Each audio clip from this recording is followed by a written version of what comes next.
Let's look at another example where we're calculating a derivative from the definitions. All right, so this time we're going to be looking at the identity function, and we're going to be calculating the derivative when our input value is equal to 5. We want to know the derivative of the identity function at 5. All right, once again, we'll use the two different definitions, and we'll see we get the same answer either way.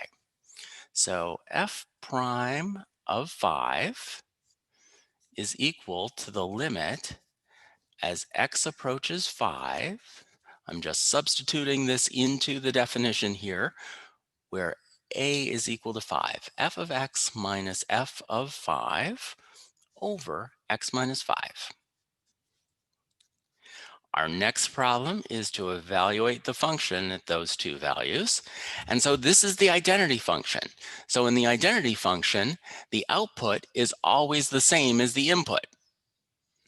So if I want to know what's f of x is equal to x, and f of 5, the input is 5, so the output is 5.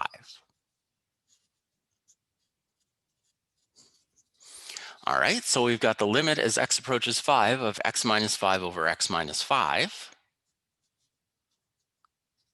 And we can simplify that. X is not 5 because x is approaching 5, so neither of these things are 0, so we can cancel them out from the numerator and denominator, and that just leaves us with 1. And as x approaches 5, 1 is just approaching 1. 1 doesn't care what our value of x is. All right, so our derivative here is equal to 1. Let's try it with the second definition. Once again, I'm just going to take the second definition and substitute 5 in for a.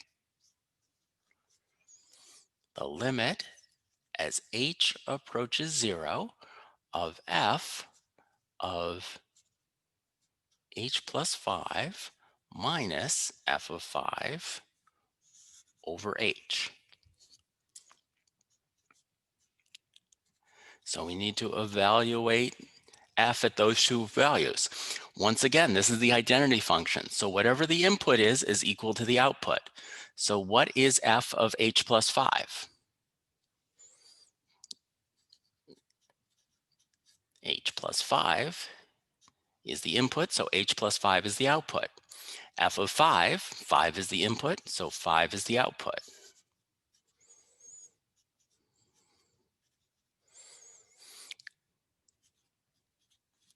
So we can simplify this. I've got those two 5's cancel each other out.